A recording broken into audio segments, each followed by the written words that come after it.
A table that folds flat against the studs, locked by a simple pin, freeing floor space instantly. When you live in a shipping container home, every wall matters. The corrugated steel panels are surprisingly thin and prone to flexing under dynamic loads, footsteps, wind, or even just leaning against them. So when you bolt a fold-down table to the wall, it feels like you are asking for trouble. But that assumption is wrong. The key is understanding that a wall's weakness is not about supporting vertical weight from above. It is about resisting lateral forces that push it sideways. A fold-down table, when locked, changes how those forces travel through the structure. Here is the counterintuitive reality. A locked fold-down table acts as a shear-resisting diaphragm.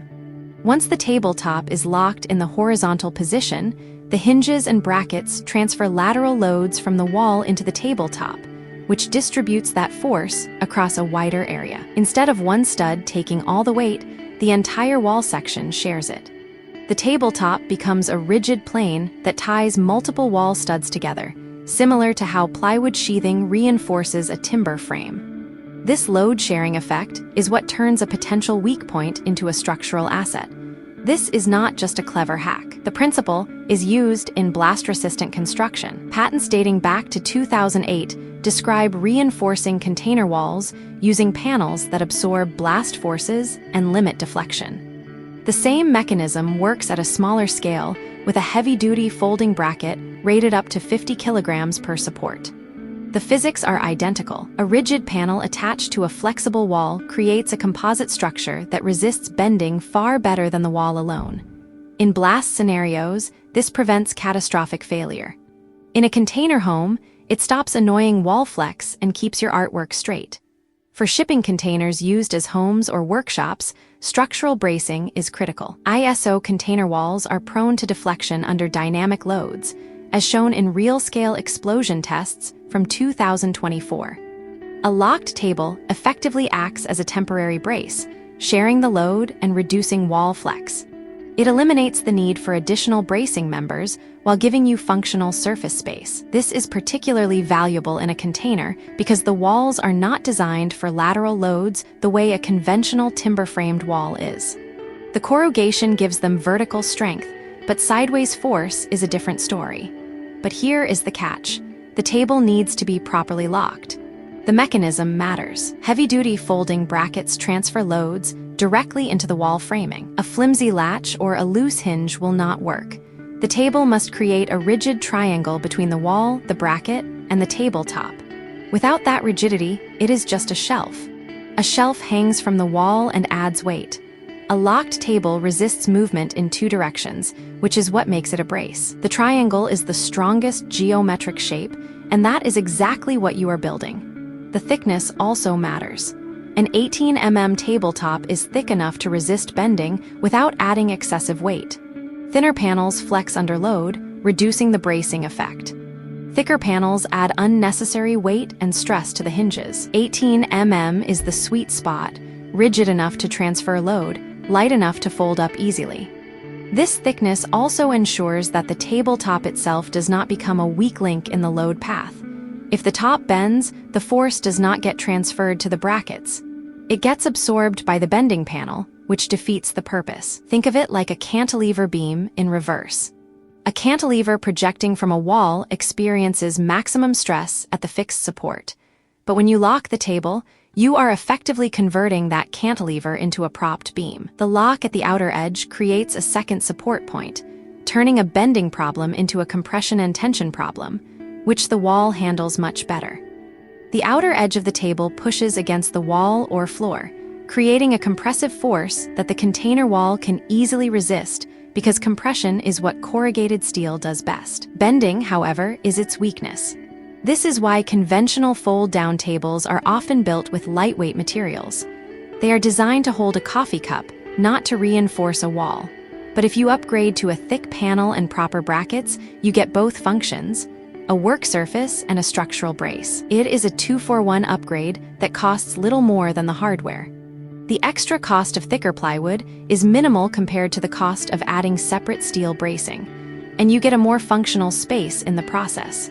The principle extends beyond container homes. Any lightweight structure with thin walls, A tiny house, a shed, a studio can benefit from this.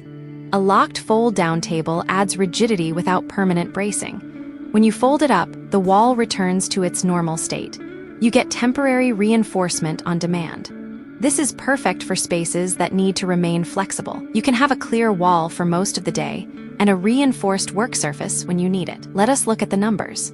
A heavy-duty folding bracket rated for 50 kilograms per support, when installed correctly, can transfer significant lateral loads. 2 brackets give you 100 kilograms of shear capacity. That is enough to resist the footstep vibrations and wind loads that typically cause wall deflection in a container home. This capacity is not about holding weight from above. It is about resisting horizontal push. A 100 kilogram shear resistance is substantial for a small structure, especially when distributed across the entire wall section. The container wall itself is not as rigid as it looks. Research from 2019 on hydrogen deflagrations in 20-foot ISO containers showed that wall deflections have a considerable effect on internal pressure trends. In plain terms, the walls flex more than you expect. That flexing is exactly what the locked table helps to control. The deflagration research was about explosions, but the same principle applies to everyday loads. Any lateral force, whether from wind or from leaning, causes the wall to bow inward or outward. A locked table resists that bowing. Now, consider the installation. You mount the brackets to the vertical wall studs or the container's frame, not just to the thin corrugated steel. The tabletop locks into place using a cam cleat or a spring-loaded latch. When engaged, the tabletop cannot rotate downward. That lock is what turns the hinge into a rigid connection. Without the lock, the table would simply rotate on the hinge and provide no resistance. The lock is the critical component that changes the behavior from a simple hinge to a fixed connection. The result is a structure that behaves like a corner brace. When the table is locked, any lateral force on the wall tries to push the tabletop sideways.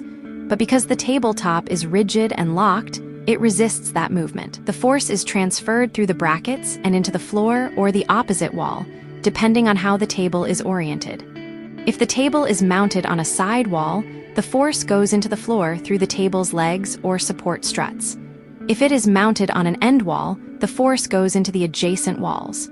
This is not speculation. A 2008 patent for blast-resistant container assemblies described reinforcing container walls with panels that absorb blast forces.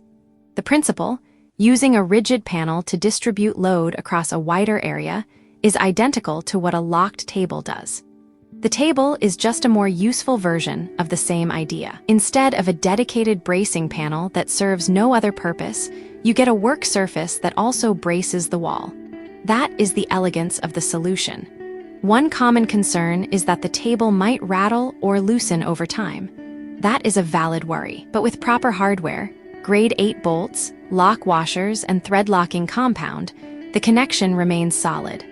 The cyclic loading from footsteps or wind does not loosen a properly torqued bolt. It is the same principle used in automotive suspension systems. Those bolts endure constant vibration and road shock, yet they stay tight because they are correctly installed. The same approach works for your table. So here is the takeaway. A fold-down table in a container home is not a structural risk. When built with an 18 mm panel and locked with heavy-duty brackets, it actually reinforces the wall. It distributes lateral loads, reduces wall flex, and provides a functional surface. It is a rare win-win where utility improves structural integrity. The key is to understand that the table is not just hanging off the wall. It is interacting with the wall, changing how forces move through the structure. This approach is particularly valuable in small spaces where every square meter counts. You do not have room for a separate structural brace, but you do need a table. Combining the two functions saves space, reduces cost, and simplifies the build. It is the kind of clever integration that makes container homes work as well as they look. Next time you plan a container home or a tiny workshop, do not shy away from a fold-down table. Instead, choose an 18 mm panel, use proper brackets, and lock it securely. You will get a work surface that also stiffens your walls. That is not just clever design. It is structural engineering with a practical twist. Next time you design a small space, ask yourself, What else can double as a brace while it works?